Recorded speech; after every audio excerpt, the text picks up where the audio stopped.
ஹடாமே! So இன்னைக்கு காதல் சைக்கோட part 3 தான் பார்க்க போகிறோம். ஸோ ஐ ஹோப் உங்களுக்கு இந்த பார்ட் பிடிச்சிருக்குன்னு நான் நினைக்கிறேன். நம்ம சேனலில் ஒரு ஆர்மி பொண்ணு எடிட் பேஜ் ஓப்பன் பண்ணியிருக்கா. ஸோ எடிட்லாம் சூப்பராக இருக்குது. ஸோ வேணுங்கிறவங்க செக் அவுட் பண்ணி பாருங்கள். கீழே லிங்க் கொடுக்குறேன். அண்ட் லாஸ்ட் பார்ட் பார்க்கலன்னா போய் பார்த்துட்டு வந்துடுங்க. அண்ட் நம்ம வாட்ஸ்அப் சேனலோட லிங்க், இன்ஸ்டா ஐடியோட லிங்க், vlog சேனலோட லிங்க் அண்ட் டெலிகிராம் சேனலோட லிங்க் டிஸ்கிரிப்ஷன் அண்ட் பயோவில் இருக்குது. ஸோ வேணுங்கிறவங்க ஃபாலோ பண்ணி ஜாயின் பண்ணிக்கோங்க. நீங்கள் அப்படியே ஃப்ரீஸாகி போய் நிற்கிறீங்க. ஸோ உங்களுக்கு ரொம்ப சர்ப்ரைஸ்டாக இருக்குது. அப்படி ஜானை திரும்பி பார்க்குறீங்க. உங்களுக்கே கன்ஃபியூஸ்ட் ஆகுது. உண்மையாகவே இவன் ஜான் தானா அப்படின்னு சொல்லிட்டு நீங்கள் அப்படியே ஒவ்வொரு ஃபோட்டோஸுமே பார்க்குறீங்க. ஆக்சுவலாக அந்த ரூம் ஃபுல்லாக பிக்ஸாக இருக்குது. எல்லாமே உங்களோட பிக்ஸ் தான். உங்களுக்கே கன்ஃபியூஸ்ட் ஆகிடுச்சு. பிகாஸ் 2 months தான் ஜேகே உங்களை ஃபாலோ பண்ணியிருப்பாரு. இவர் 2 years ஃபாலோ பண்ணிகிட்டு இருக்கேன் அப்படின்னு சொல்லி இருந்திருப்பாரு. அந்த ஃபோட்டோலாம் உங்கள் 12th அப்புறம் காலேஜ் ஃபர்ஸ்ட் இயர் அந்த மாதிரி ஃபோட்டோஸாக இருக்குது. நீங்கள் கரெக்டாக முன்னாடி போய் நின்றுட்டு, ஆமாம் இந்த ஃபோட்டோலாம் உனக்கு எங்கேருந்து கிடச்சிச்சு? அது என்னாலே நம்ப முடியல. இந்த ஃபோட்டோ என்கிட்டே இல்லையே அப்படின்னு சொல்லிட்டு அவர் கொஷின் பண்ணி கேட்குறீங்க. ஸோ அவர் அப்படியே சைலண்டாகவே நிற்கிறாரு. ஒன்று தான் கேட்குறேன், நீ முதல்ல பேனிக் ஆகாத. இப்போ எதுக்கு ஒரு மாதிரி படபடன்னு நிற்கிற? படபடன்னு இல்லை, எனக்கு இதெல்லாம் நம்ப முடியல. என்னை சுற்றி என்ன நடக்குது ஒன்றுமே எனக்கு தெரிய மாட்டேங்குது. ஒவ்வொரு விஷயமும் எனக்கு பார்க்கல சர்ப்ரைஸ்டாக தான் இருக்குது. அதான் நான் இப்போ திக்கி பேசுதான் உனக்கு பிரச்சனையா? இந்த பிக்ஸ் எல்லாம் உனக்கு எப்படி கிடச்சிச்சு? எங்கேருந்து எடுத்த? யார் கொடுத்தா? யாரும் கொடுக்கல, நான் வச்சிருந்தது. நான் ஒவ்வொரு டைமும் உன்னை தூரமாக நின்று ரசிச்சுட்டு இருப்பேன். அப்பையில் என்னோட ஓன் ஃபோனில் நான் ஃபோட்டோ எடுத்தது தான் அதெல்லாம். இல்லை அதெல்லாம் கிடையாது, நீ போய் சொல்கிற. ஃப்ரெண்ட் ஃபோட்டோஸ்லாம் நிறையா இருக்குது, அது எப்படி உனக்கு கிடச்சிச்சுன்னு தான் கேட்குறேன். மேடம் ஞாபகம் இருக்கா உங்களோட ஃபோனை ஒரு அப்படி இப்படின்னு ஒரு 1 yearக்கு முன்னாடி மிஸ் பண்ணியே அப்படின்னு சொல்கிறாரு. நீங்கள் ஷாக் அண்ட் சர்ப்ரைஸ்டாக அவரை பார்க்குறீங்க. அது ஒரு பேட் இன்சிடெண்ட்டில் நான் தொலைச்சேன். அதை என் லைஃப்லேயே மறக்க முடியாத ஒரு விஷயம். ஆனால் அதை இது வரைக்கும் என் சிஸ்டர் ரியாட்ட கூட நான் ஷேர் பண்ணதில்லை. அதை அப்படியே மறைச்சிட்டேன். அந்த விஷயம் உனக்கு எப்படி தெரிஞ்சிச்சு சொல்லு?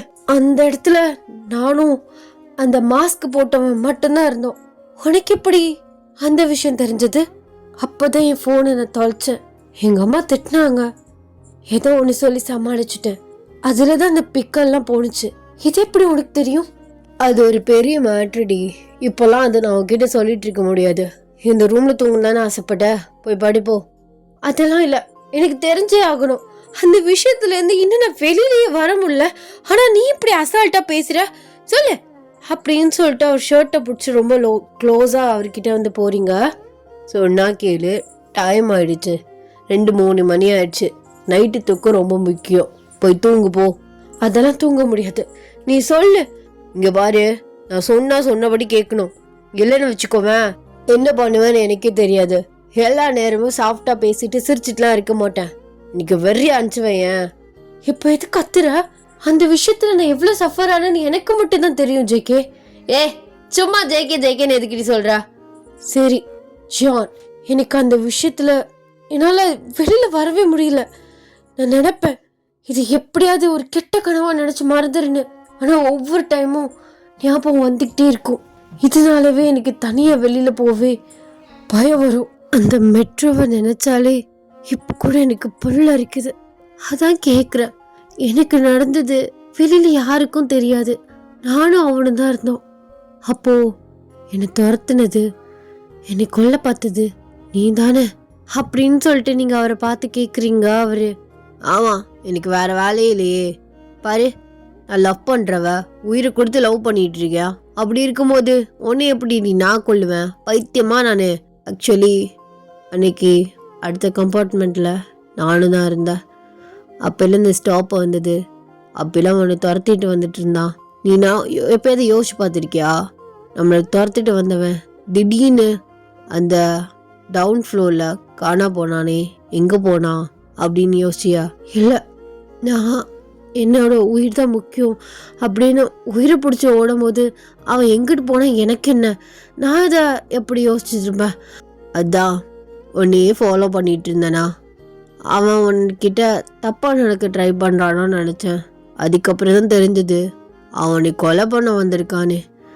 அப்பவே அவனை பிடிச்சி நசிக்க விட்டேன். அப்பையில அந்த பேக் இருந்தது, அந்த பேக்கில் அந்த ஃபோன் இருந்தது. அப்பையில அந்த ஃபோனை ஓப்பன் பண்ணி பார்த்தேன். ஃபோட்டோஸ்லாம் நிறையா இருந்துச்சு. ஸோ அதை அப்படியே ஃப்ரேம் பண்ணி என் ரூமில் மாட்டிக்கிட்டேன். அவ்வளோதான். சரி, அவன் யாருன்னு உனக்கு தெரியுமா? இங்கே பாரு, கேட்காதன்னு சொல்லிட்டேன். நீ இவ்வளோ கேட்டதுக்கு நான் சொன்னதே பெரிய விஷயம். ஓகே, ஆமாம், என் ஃபோனில் பாஸ்வேர்டு போட்டிருந்தனே.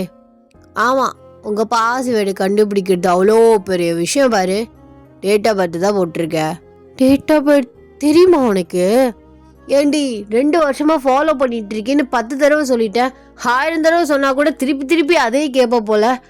அப்படி ஃபாலோ பண்ணிட்டு இருக்கேல, உன்னோட ஹிஸ்ட்ரி தெரியாமலையா இருப்பேன்? அப்போது உனக்கு எவ்வளோ திமிரு! என்னோட ஹிஸ்ட்ரி தெரிஞ்சு நீ என்னை கடத்தியிருக்க.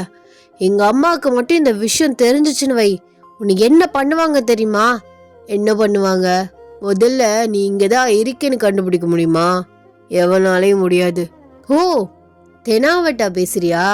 இங்கே பாரு, எங்கள் அம்மா வர்றதுக்கு 2 days இருக்கு. ஆனால் கண்டிப்பாக என் தங்கச்சி ஒரு நர்வஸ்லையாவது கால் பண்ணி சொல்லிட்டு வா. கண்டிப்பாக அவங்க வந்துடுவாங்க. அப்புறம் தெரியும், அப்போ ஃபீல் பண்ணுவேன், ஏன்டா இவ்வளோ கடத்தணும்னு. இங்கே பாரு, யாரும் இல்லை, உங்கள் அப்பனே வந்தால் நான் பயப்பட மாட்டேன். எங்கள் அப்பா வரமாட்டாரு, அவர் தான் செத்துட்டாரு. சரி, நான் பாஸ்ட் ஹிஸ்டரிலாம் நான் கிளற விரும்பல. ஒழுங்கு மரியாதையாக போய் தூங்கு. தேவையில்லாமல் என் வாயை கிளற வேலை வச்சுக்காத. இதுக்கு மேலே என்கிட்ட கொஷினாக கேட்குறது நிப்பாட்டு. நான் ஒரு அளவுக்கு தான் பொறுமையாக இருப்பேன், சொல்லிட்டேன். அப்படின்னு சொல்லிட்டு அவர் டோர் ஓப்பன் பண்ணிட்டு லாக் பண்ணிட்டு போயிடுறாரு. நீங்கள் அப்படியே இந்த ரூம்லேயே உட்காந்துருக்கீங்க. எப்படி ஒருத்தர் நம்மளை கடத்தி கூட்டிகிட்டு வந்துட்டான்னு தெரிஞ்சக்கப்புறம் நிம்மதியாக தூங்க முடியும்?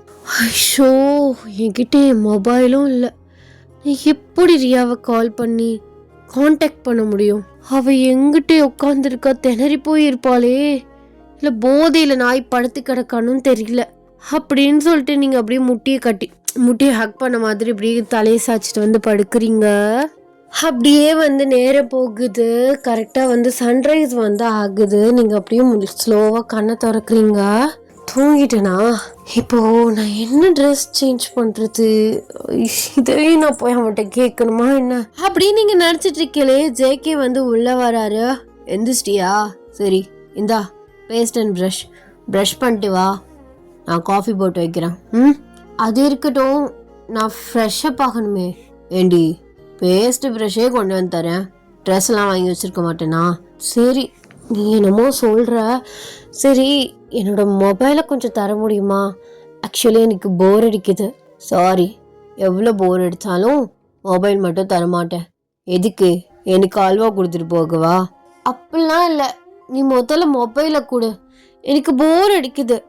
சரி, நெட்வொர்க் கனெக்ஷன் ஒய்டிக்கு மட்டும் இருக்க மாதிரி ஒரு மொபைல் வேணால் ரெடி பண்ணி தரேன். அதை வேணால் நீ யூஸ் பண்ணிக்கோ, சீரீஸ் பார்த்துக்கோ, ஷார்ட்ஸ் பார்த்திக்கோ, வீடியோஸ் பார்த்திக்கோ. ஏன்னா அதில் தான் வேறு யாருக்கும் மெசேஜ் பண்ண முடியாது. ஆனால் நீ கொஞ்சம் கோளாறான ஆள், அதுலேயும் பண்ண ட்ரை பண்ணுவேன். இதே இன்ஸ்டாகிராம் இந்த மாதிரிலாம் கொடுத்தேன்னு வச்சுக்கோவேன், ஏன் சொல்லி முடிஞ்சு. அப்போ பயப்படுற நீ, அப்படி தானே? எங்கள் அம்மாவுக்கு பயப்படுற. I'm right? உங்கள் அம்மாவுக்கு ஒன்று நான் பயப்படல, என்னை விட்டு போயிடுவேன்னு பயப்படுறேன், அவ்வளோதான். ஏன்னா நீ எப்படி ஃபோன் பண்ணி சொல்லிட்டா, லொக்கேஷன் அனுப்பினா கண்டிப்பாக வந்துடுவானுங்க. அப்படி இருக்கும்போது எனக்கு ஒரு பெரிய அல்வாவை கொடுத்துட்டு போயிட்டேன்னா அதுக்கப்புறம் உன்னை மீட் பண்ண முடியாது, என்னையை பிடிச்சி ஜெயிலில் போட்டுருவானுங்க. அப்படி இப்படி அந்த கேஸ் இந்த கேஸ்னு ஒரு 2 வருஷம் ஆயின்னே வச்சுக்கோவேன். உங்கள் அம்மா உன்னை வேற ஒருத்தனுக்கு கல்யாணம் பண்ணி கொடுத்துருவா. கொடுக்கறது பிரச்சனை இல்லை, தேவையில்லாமல் அவன் உயிர் போகும், வெளியில் வரும்போதே போட்டு தள்ளிடுவேன். ஓ, இந்த அளவுக்கு ப்ரீ பிளான்லாம் பண்ணி வச்சுருக்கீங்களா? இன்கேஸ் இந்த மாதிரி ஆனிச்சுன்னா இந்த மாதிரி பண்ணுவோன்னு ப்ரீ பிளான் பண்ணி வச்சுருக்கேன். I'm right? நீ என்னமோ சொல்லிக்கோ, நினச்சிக்கோ. பேஸ்ட் ப்ரஷ்ஷு கொடுத்துட்டேன், ஒழுங்கு மரியாதையா நல்ல போலையாட்டும் ப்ரஷ் பண்ணிட்டு வா. காஃபி ஆர் டீ 2ல் ஏதாவது செலக்ட் பண்ணு, நான் போட்டி தரேன். அதை குடிச்சிட்டேன், அப்புறம் ட்ரெஸ் எடுத்தாரேன், ஃப்ரெஷ்அப் ஆகிட்டு ட்ரெஸ் சேஞ்ச் பண்ணிவிட்டு சாப்பாடு பண்ணி தரேன், சாப்பிட்டுட்டு ஜாலியாக இரு. உனக்கு நாளே சேவை பண்ணியிருக்கேன். நீ சேவை பண்ணுறதுலாம் எனக்கு ஒன்றும் தேவையில்லை. என்னால் இங்கே இருக்க முடியல. எனக்கு என் வீட்டுக்கு போகணும், என் தங்கச்சியை பார்க்கணும், எங்கள் அம்மா வேற வந்துடுவாங்க. என்னோட சுச்சுவேஷன் தெரியாமல் நீ விளாண்டுட்டு இருக்க. எங்கள் அம்மா நம்ம பசங்களை ஒழுங்காக ஸ்ட்ரிக்டாக தான் வச்சுருக்கோம், அவங்க எந்த தப்பு பண்ணல நினச்சிட்டு இருக்காங்க. இப்படி இருக்கும்போது நீ இப்படி எனக்கு கடத்திட்டு வந்துட்ட. அவங்க வேற மாதிரி நினச்சிக்கிட்டாங்கன்னா ஓடி போயிட்டா அப்படி இப்படின்னு தேவையில்லாத அவங்களுக்கு ஒரு மன கஷ்டம். அவங்களே எங்கள் அப்பா போனதுக்கப்புறம் ரொம்ப ஒடிஞ்சு போயிருக்காங்க.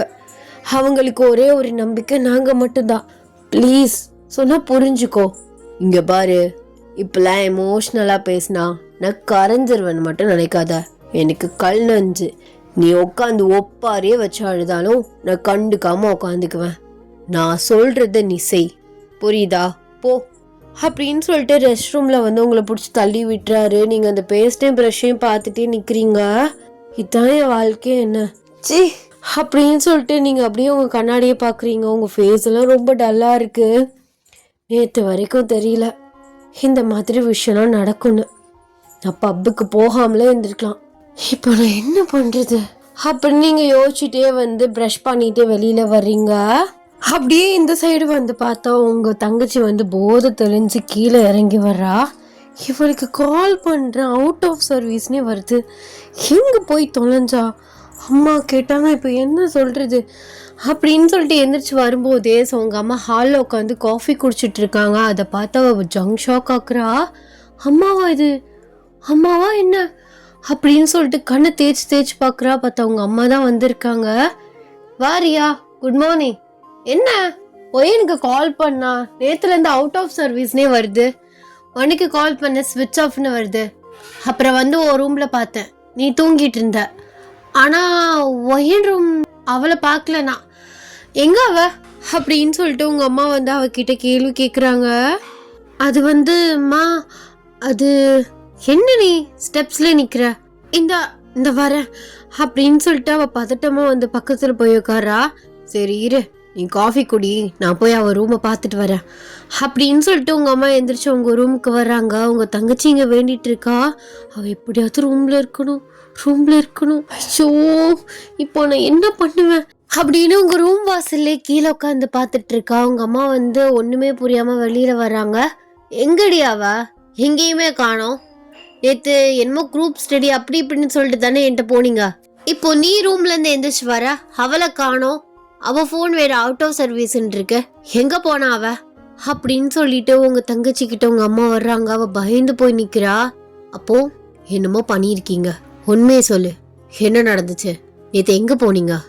அது அம்மா பப்பு அப்படின்னு சொல்லும்போது எங்கள் அம்மா வந்து அவளை அரைஞ்சிட்றாங்க. பப்புக்கு போயிருக்கீங்க போய் சொல்லிட்டு. சரி போய் தொலைஞ்சிங்க, நீ வந்துட்டு அவ எங்கடி? அது என்னோட பாய் பெஸ்டியோட நான் நின்னம்மா. அவள் அங்கிட்ட என்ஜாய் பண்ணிட்டு இருந்தா. அதுக்கப்புறம் எனக்கு போதே ஆயிடுச்சு. அவன் வந்து என்னை மிட் நைட்டில் ட்ராப் பண்ணிட்டா. நானுமே வந்துட்டேன். அவளை காணோமா? என்னடி அசால்ட்டாக சொல்கிற காணோன்னு? என்னடி நினச்சிட்டு இருக்கீங்க?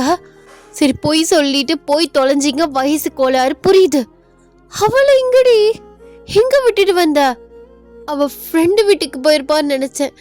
நான் அவங்க ஃப்ரெண்ட்ஸுக்கெலாம் கால் பண்ணி பார்க்குறேன் அப்படின்னு சொல்லிட்டு அவள் வரிசையாக கால் பண்ணுறா. எல்லாருமே வரல, இங்கே இல்லைன்னே சொல்கிறாங்க. உங்கள் அம்மாவுக்கு வந்து ஹை ப்ரெஷர் ஆகுது. எங்கே போனா? சரி எந்த பார்னு சொல்லு, அங்கே போய் செக் பண்ணி பார்க்கலாம் அப்படின்னு சொல்கிறாங்க. நீங்களும் உங்கள் அம்மாவும் காலங்காத்தாலே இந்த பாருக்கு வந்து கிளம்புறீங்க. ஸோ போயிட்டு இங்கே வந்து விசாரிக்கிறீங்க. பார்த்தா இங்கே யாருமே கிடையாது. எல்லா ரூமையுமே செக் பண்ணுறாங்க, நீங்கள் அங்கே இல்லை. ஓகே, சிசிடிவி கேமரா இருக்கும்ல, அந்த ஃபுட்டேஜை கொஞ்சம் காட்டுறீங்களா? ஏன்னா அவள் எங்கேயுமே போகல, இங்கே தான் லாஸ்ட்டாக வந்திருக்கா அப்படின்னு சொல்லிட்டு உங்கள் அம்மா ரெக்வஸ்ட் பண்ணி கேட்குறாங்க. ஸோ அவங்களுமே வந்து சிசிடிவி ஃபுட்டேஜை வந்து காட்டுறாங்க. உங்கள் அம்மா நல்லா பார்க்குறாங்க. உங்கள் தங்கச்சியுமே வந்து பார்க்குறா. பார்த்தா வந்து ஒரு பையன் வந்து உங்ககிட்ட பேசிகிட்டு இருக்கான். பிளாக் கலரில் ஃபுல் அண்ட் ஃபுல் வந்து ட்ரெஸ் பண்ணியிருக்கான். அப்படியே ஃபேஸ் வந்து அவருக்கு கவரப்பாக இருக்குது. ஸோ அப்படியே உங்கள் வாயில் வந்து இதை வச்சு அப்படியே தூக்கிட்டு போகிறத வந்து பார்க்குறாங்க. உங்கள் அம்மா வந்து ஷாக் ஆக்குறாங்க. அப்போது என்னை யாரோ கிட்னாப் பண்ணியிருக்காங்க. யாராக இருக்கும்? நம்ம பிஸ்னஸ் எனிமி யாராச்சும் இந்த வேலையை பார்த்துருப்பாங்கன்னு நினைக்கிறேன். உடனே போலீஸ் கம்ப்ளைண்ட் கொடுக்கணும் அப்படின்னு சொல்லிட்டு வெளியில் வர்றாங்க. உங்கள் தங்கச்சியை பயங்கரமாக திட்டுறாங்க. அறிவு இருக்காடி, எதா இருந்தாலும் என்கிட்ட சொல்லிட்டு செய்ய வேண்டியதானே? இந்த வயசுல எல்லா பசங்களுக்கு வர ஆசை தான், அதான் உங்களுக்கும் வந்திருக்கு. சொன்னா நான் பாடி கார்ட்ஸோடைய தான் அனுப்பிச்சு விட்டுருப்பேன்ல. பக்கத்துல ஃப்ரெண்டு வீட்டுக்கு போறேன்னு போய் சொல்லிட்டு எதுக்கு இங்க வந்தீங்க? இப்போ அவ எந்த நிலைமையில இருக்கா, யாரு கடத்துனா, எதுவும் புரியல. சோ அப்படின்னு உங்களை நினைச்சு ரொம்பவே வரி பண்ணிக்கிறாங்க. அப்படியே உங்க சைடு வந்தா இதெல்லாம் சரியா வராது. இவன்கிட்ட பேசிட்டே இருந்தா அவன் இப்படிதான் பண்ணுவான், எப்படியாவது தப்பிச்சு போகணும் அப்படின்னு டோரை லைட்டாக ஸ்லோவாக ஓப்பன் பண்ணிவிட்டு அப்படியே ஸ்டெப்ஸில் இறங்குறீங்க. ஸோ அவர் கிரவுண்ட் ஃப்ளோரில் இருக்கார். இப்போ நீங்கள் ஃபர்ஸ்ட் ஃப்ளோரில் நின்று பார்த்துட்டு இருக்கீங்க. சனியும் பிடிச்சவன் இவ்வளோ பெரிய வீட்டை வாங்கி என்ன தான் பண்ணிகிட்ருக்கானோ, இப்போ என்ன பண்ணுறது? நீங்கள் யோசிச்சுட்டே அப்படியே ஒரு ரூம்குள்ளே போயிட்டு பால்கனியில் நின்று பார்த்துட்ருக்கீங்க. பார்த்தா ஒரு ஸ்டெப்ஸ் போகுது. ஸோ கீழேருந்து மேலே டாப் ஃப்ளோர் வரைக்கும், டெரஸ் வரைக்கும் ஒரு ஸ்டெப்ஸ் போகுது. எப்படியாவது இதுலேருந்து ஏறி அந்த ஸ்டெப்ஸில் மட்டும் குதிச்சிட்டோம், நம்ம கீழே இறங்கி மெயின் கேட் வழியாக போயிடலாம் அப்படின்னு சொல்லிட்டு நீங்கள் ஸ்லோவாக பால்கனியோட அந்த கம்பியில் பிடிச்சிக்கிட்டு ஏறிங்க. ஐயோ கர்த்தரே, விழுந்தா செத்த, ஃபஸ்ட் ஃப்ளோருக்கே எப்படியா அப்படின்னு சொல்லிட்டு நீங்கள் அப்படியே காலை வச்சு எட்டிகிட்டே அந்த ஸ்டெப்ஸில் குதிக்கிறீங்க. ஐயோ இப்படி சவுண்ட் கேட்குதே அப்படின்னு ஸ்லோவாக நீங்கள் இறங்குறீங்க. ஸோ அந்த பால்கனியில் நின்று பார்க்குறீங்க, யாருமே இல்லை. நல்ல வேலை அவன் வரல அப்படின்னு சொல்லிட்டு அப்படியே அந்த கார்டன் வழியாக ஓடுறீங்க. ஒரு சின்ன கேட் இருக்குது. ஸோ அந்த கேட்டை ஓப்பன் பண்ணுறீங்க. அந்த கேட்டுமே ஓப்பன் ஆகிடுது. என்னமோ பெரிய இவ மாதிரி சொன்னா அப்படின்னு சொல்லிட்டு நீங்கள் ஓடுறீங்க. அது ஒரு அடர்ந்த காடு மாதிரி இருக்குது.